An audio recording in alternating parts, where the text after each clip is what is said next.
Something strange is happening in Las Vegas.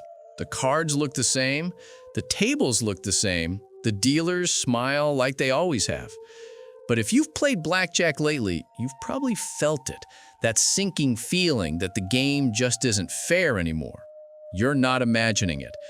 Behind the flashing lights and free cocktails, casinos have quietly rewritten the math of blackjack, and almost no one noticed. The result? The game that once gave regular players a fighting chance has become one of the most rigged bets on the Strip. And according to professional blackjack player and former MIT card counter Mike Aponte, it all started with one tiny rule change that flipped Vegas upside down. A change so subtle you could stare right at it and never realize it's draining your bankroll hand after hand. To understand what changed, we first have to look back at how blackjack used to be, when the odds were fair and the game still respected the player. Part 1. When blackjack was still honest. There was a time when blackjack was the one game in Vegas that felt fair. You didn't need luck, you needed focus, nerve, and a little bit of math. If you played smart, you could hold your own against the house. Every table in town followed the same rule. A natural blackjack paid 3-2. You bet $10, you won 15. Simple, honest, predictable. That single rule made blackjack different from every other casino game. It gave players a chance, not a guarantee, but a chance to win through skill. Dealers knew it too. They respected good players.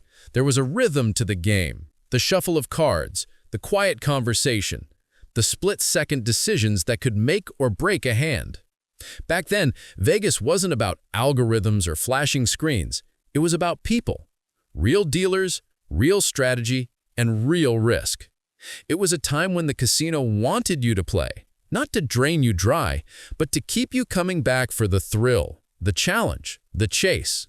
But that version of Vegas didn't last. As the years went on, subtle changes began creeping in. At first, they were easy to miss. A few new signs on the tables, different minimum bets, tiny adjustments in the payouts. Most players never questioned it.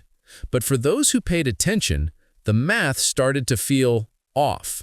The game that had once rewarded skill was slowly becoming something else. And what replaced it wasn't designed for fairness, it was designed for profit. Part 2. The subtle shift. You sit down at a blackjack table. Everything looks normal. Green felt, stacks of chips, the dealer's practiced smile. But the moment the first cards are dealt, something feels off. Hands come and go faster than you expect. The dealer barely pauses between shuffles. You start noticing little patterns, the way the rounds never quite allow you to settle, the subtle tension in the pit, the way the floor feels engineered. You make every move by the book, sticking to the strategy you've memorized. And yet, the wins you expected don't land. Small losses pile up, almost imperceptibly, until the stack you started with feels lighter than it should.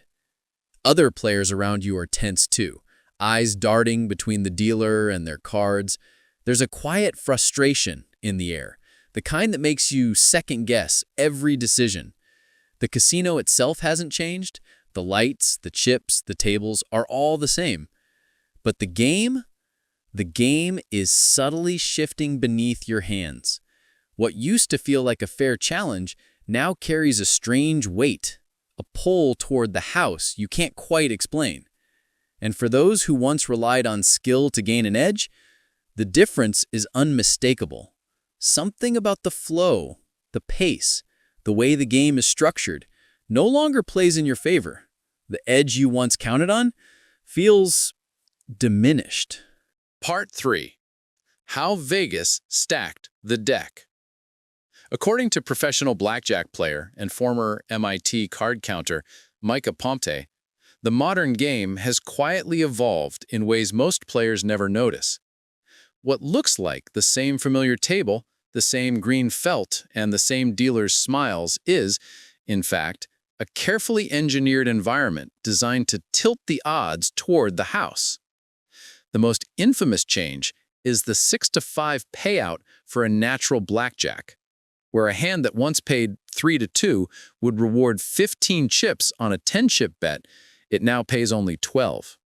On a single hand, the difference seems small, almost trivial. But over the course of a session, over hundreds or thousands of hands, the impact compounds drastically, quietly draining what used to be a player's advantage. Aponte points out that this is far from the only shift. The number of decks in play has increased, often to 6 or 8, making traditional counting techniques far less effective. Automated shuffle machines have replaced hand shuffles, speeding up the pace of the game and reducing opportunities for skilled observation. And subtle restrictions on splits, doubles, and surrender options further diminish the edge that experienced players once relied on. Even the psychology of the floor plays a role. Faster rounds, constant noise, and bright, pulsating lights create an environment that encourages quick decisions and small mistakes. A player who would once have relied on patience and precise calculation now finds themselves reacting to tempo rather than strategy. According to Aponte, the combined effect of these changes is striking. Players think they're still playing the same game, but the rules have quietly shifted. Skill counts for less. Luck counts for less. And over time, the house wins. For casual players, the difference is invisible. They see the tables, the chips, the dealer, and the familiar gestures of the game. But beneath the surface, the mathematics has been rewritten. What was once a contest of nerve, focus, and skill has become a game that rewards only the casino. Even for professional players like Aponte, who once relied on strategy to gain an edge, the modern table presents challenges that would have been unimaginable in the old Las Vegas. The skills honed over years, card counting, strategic bets, and reading the flow of the shoe, are now muted by a combination of rule changes, automation, and subtle psychological pressure. In short, the modern blackjack table looks familiar, feels familiar, but is designed to quietly and systematically favor the house. And according to Aponte, most players will never realize it until their stacks of chips have steadily dwindled, hand after hand, session after session. Part 4. The Death of Live Dealers and the Rise of Machines. The moment you sit down at a table now, it's not just the rules that have changed. It's the players themselves. Or rather, the absence of them. Across the Strip, casinos have quietly replaced human dealers with electronic versions of every major game. Golden Gate, one of the oldest properties in Vegas, now runs every single table electronically. No dealers, no chatter, no personality. Just a glowing screen waiting for you to press buttons.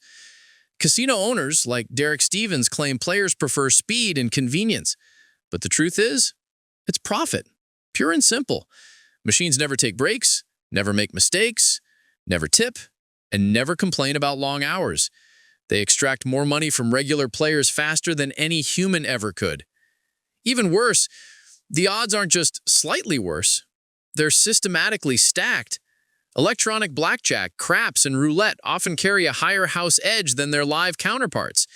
And if you're a casual player, there's no longer any social buffer, no friendly dealer to explain a play, no seasoned gambler giving subtle hints, no energy in the room except the whirring of a machine. The casinos aren't hiding it. They're designing a system where live games become a luxury. If you want the old Vegas experience, expect to pay $100 minimums or sit in a high-limit salon. For the rest of us, the floor is a lab of buttons, screens, and blinking lights designed to extract every last dollar. Even table minimums have skyrocketed. What used to be $5 blackjack tables now start at $25 to $50. A $100 bankroll that could once ride out 20 hands now lasts 4 at most. One unlucky streak and you're done. And it's not just blackjack. Craps, roulette, even video poker have been shifted toward electronic versions with worse odds, higher minimums, and less interaction. Vegas isn't just changing the rules, it's systematically dismantling the very soul of the city, the social, strategic, human side of gambling. The lesson? Casinos aren't in the business of giving you a fair fight anymore.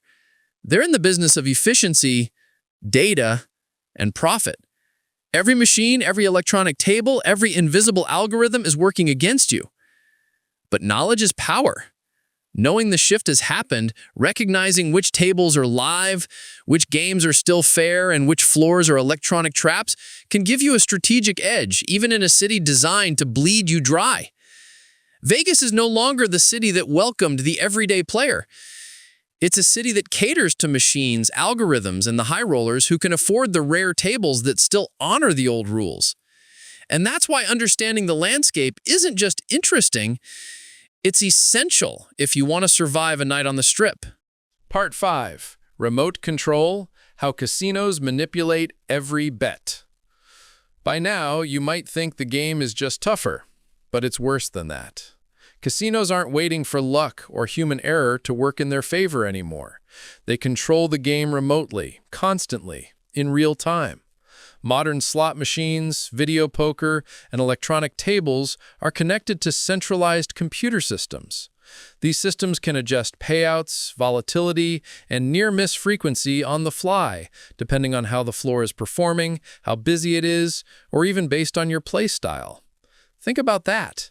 Every time you sit at a machine, it's no longer a fair fight between you and chance.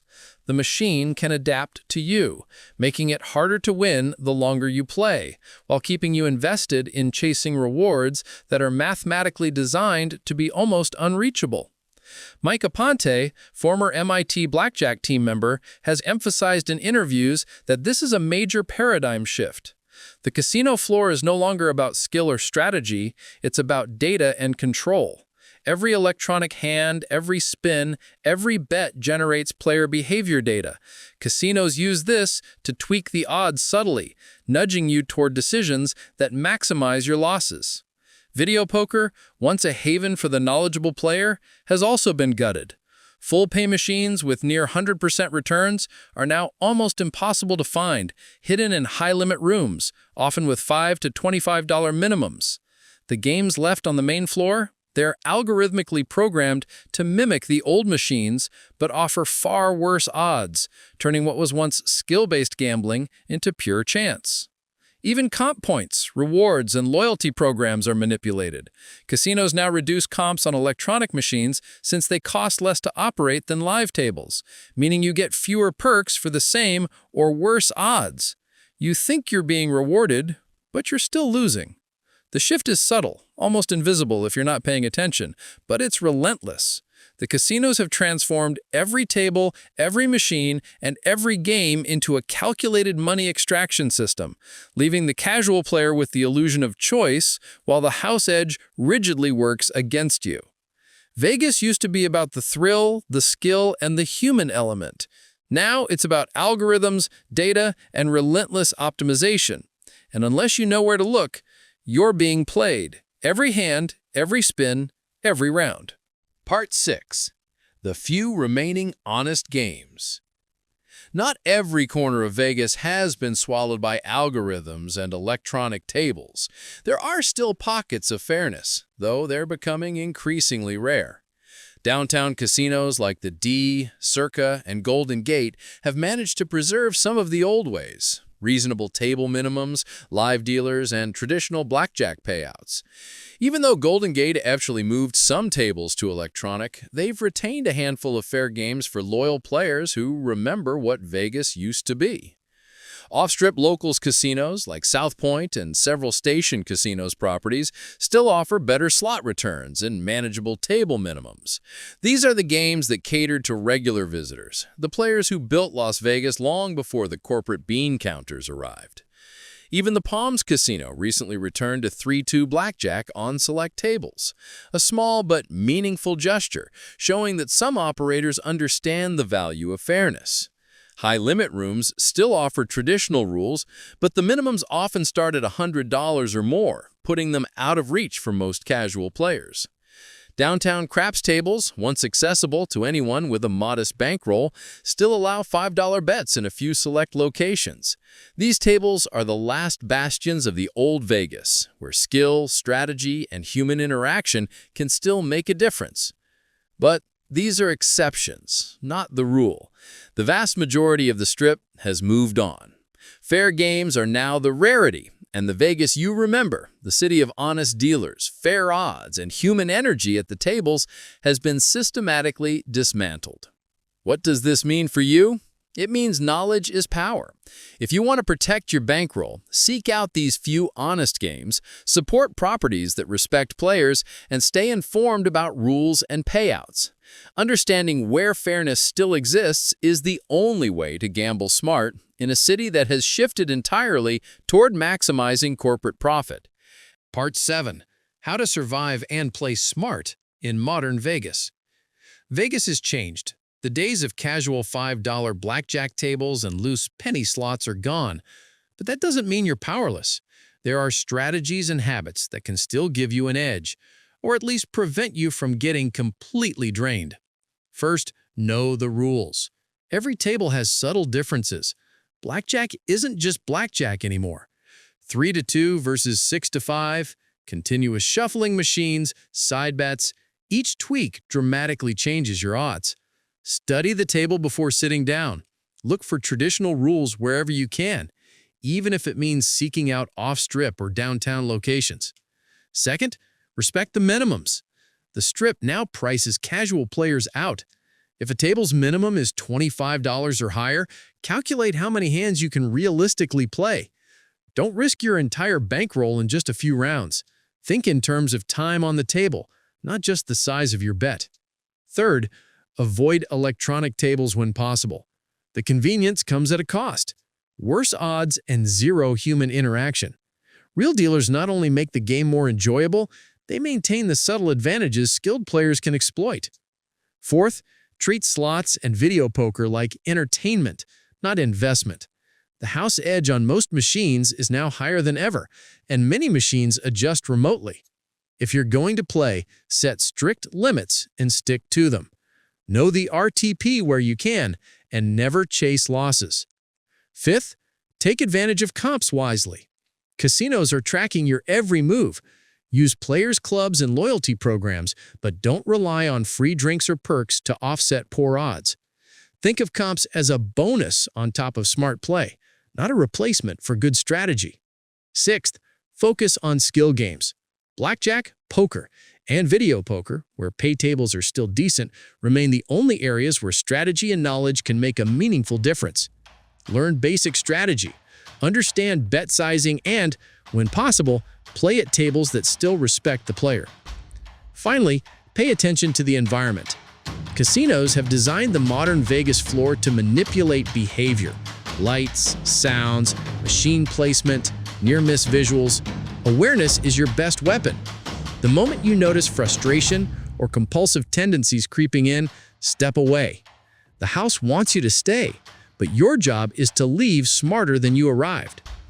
Even in this transformed Vegas, the power of information cannot be overstated.